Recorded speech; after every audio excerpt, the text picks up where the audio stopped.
berjumpa lagi dengan Bonda ya. Hari ini dalam topik pengumpulan data. Jadi tiba saatnya untuk Bonda bantu kamu menjawab soalan nombor 5 dan nombor 6. Jadi sebelum kita jawab soalan, kita baca dulu carta palang bagi soalan nombor 5. Kamu kena pandai, kamu kena tahu macam mana nak baca carta palang. Okey, kita tengok. Okey, carta palang di bawah ya, kamu tengok ya. Carta palang di bawah menunjukkan mata terkumpul oleh 4 buah rumah sukan. Kamu kena tahu. Jadi tengok di sini, apa rumah sukannya? Okey, tengok sini ya. Rumah sukan yang tercatat di sini ialah biru, hijau, merah dan kuning. Jadi kamu kena tengok. Kalau biru ni berapa? Kamu kena tengok baik-baik di sini. Itu adalah mata rumah biru. Dan rumah hijau, kamu kena terus bawa ke bawah. Di sini yang timbul sedikit masalah kerana kamu kena tengok di sini jumlah jarak antara sini dengan sini adalah 100 ya. Jarak di antara ini dengan ini adalah 100 mata dia. Tapi dia duduk di tengah. Jadi of course lah di sini 50, di sini 50. Begitu juga di sini. Di ruang sini adalah hak milik 100. Tapi 100 ni dibagi 2. Jadi di sini 50, di sini 50. Oleh kerana itu, rumah biru mendapat 150. Kena tulis. Kamu jangan tak tulis, nanti kamu silap. Okey, rumah hijau pula 200 campur dengan 50. Jadi di sini adalah 250. Dan rumah merah kamu dah nampak dah 300. Jadi rumah merah mestilah 300. Begitu juga dengan rumah kuning. Rumah kuning bernilai 100. Okey, kita tengok soalan dia. Kita tengok soalan. Berapakah mata terkumpul? Bagi soalan A, soalan yang pertama, berapakah mata terkumpul bagi rumah yang paling sedikit? Kamu tengok di sini. Kalau paling sedikit, of course lah rumah kuning. Jadi mata terkumpul dia adalah 100. Jadi kamu jawablah. Rumah kuning, jumlah mata dia adalah 100 mata. Okey, pergi kepada soalan B. Soalan B tengok. Kira jumlah mata terkumpul bagi rumah hijau dan juga rumah biru. Kamu dah tahu dah tadi, rumah hijau adalah 250. Rumah biru adalah 150. Jadi kalau dia nak jumlah kamu kena jumlahkanlah dia. 250 campur 150. Kamu dapat jawapan di sini 400 mata terkumpul. Okey, mudah kan? Okey, dan seterusnya kepada soalan nombor C. Cari perbezaan mata terkumpul bagi rumah yang paling banyak dan mata terkumpul bagi rumah yang paling sedikit. Perbezaan. Kamu kena betul-betul faham ni. Perbezaan. Okey, jadi perbezaan ini membawa maksud operasi tolak ya. Perbezaan adalah membawa maksud operasi tolak. Okey. Jadi kamu tengok di situ, rumah yang paling banyak. Okey, tengok. Tengok pada carta sini, rumah yang paling banyak adalah 300, rumah yang paling sedikit adalah 100.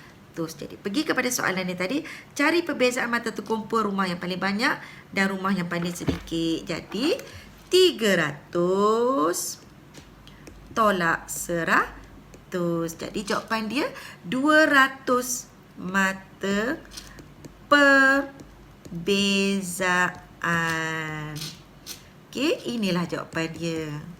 Okey, kita terus pergi kepada soalan nombor 6. Jadi seperti biasa, kamu kena baca dulu soalan.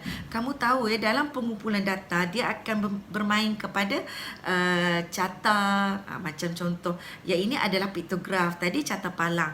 Jadi kamu kena faham nak baca dia. Okey, bila piktograf ini selalunya dia mewakili data. Katakanlah satu pensel ni, dia tulis satu pensel, dia lukis satu pensel. Tetapi satu pensel ni kadang-kadang mewakili berapa? Kalau dia cakap satu pensel ni mewakili 5, kamu kena kira dia sebagai 5. kamu kena anggap dia sebagai 5. Kamu tak boleh kata dia 1.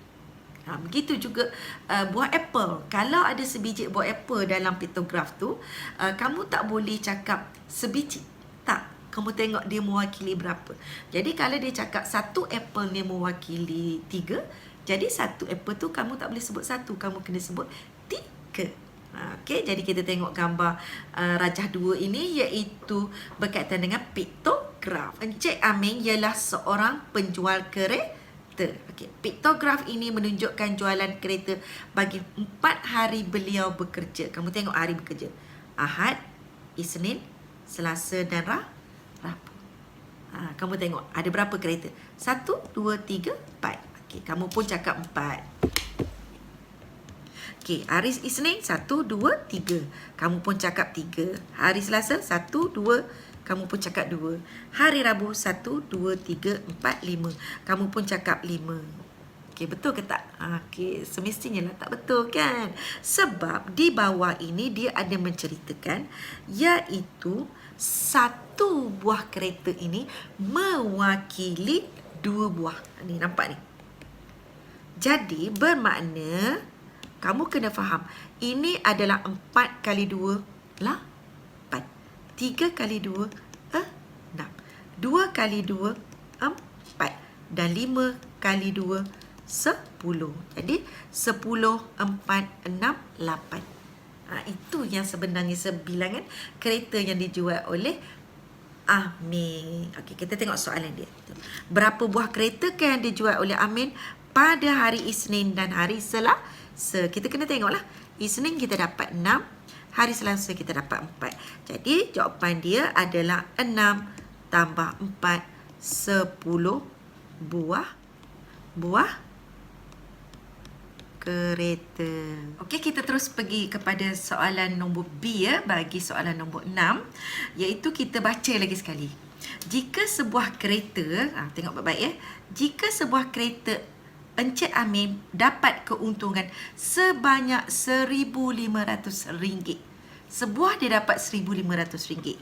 Kira berapa jumlah keuntungan Encik Amin perolehi bagi jualan pada hari Selasa dan hari Rabu. Jadi kita kena cari dulu berapa jumlah kereta yang dapat dijual pada hari Selasa dan Rabu sebelum kita kira keuntungan yang diperolehi oleh Encik Amin. Okey, kita tengok pada carta kita tadi. Pada hari Selasa dan hari Rabu dia dapat jual berapa tu? Okey, tengok ya. Okey, jadi kamu tahu dia dapat 4 pada hari Selasa, 4 buah, dan dia dapat jual pada hari Rabu 10 buah. Jadi 4 campur 10 kamu tahu dia dapat 14 buah kereta. Ini adalah yang dapat dijual. Belum lagi selesai sebab dia nak keuntungan. Kerana sebuah dapat RM1,500. Kamu boleh kira berapa Encik Amin dapat kan?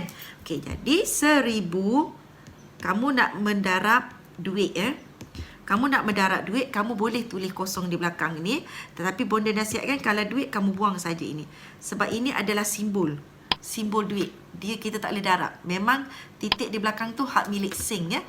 Titik sifar-sifar itu adalah Sing. Jadi better jangan tulis untuk mengelakkan kesilapan. Itu cara bonda mengajar lah. Jadi kamu darab sahaja dengan 14. Okay. Sifar 4 darab sifar 4 kali 5 20. 2 tangan 4 kali 1 4. 5, 6. Jadi dia dapat di atas 6,000. Okey. Kita tengok digit yang kedua. 1 darab sifar. 1 darab sifar. 1 darab 5.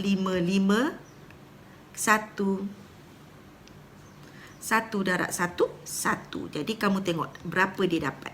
Okey, dia dapat di sini RM21,000. Jadi cara nak tulis dia, kamu janganlah tak tulis pula simbol duit. Jadi RM21,000 baru tulis sifar di belakang sana. Sebab kamu membuat operasi dalam bentuk wang ya.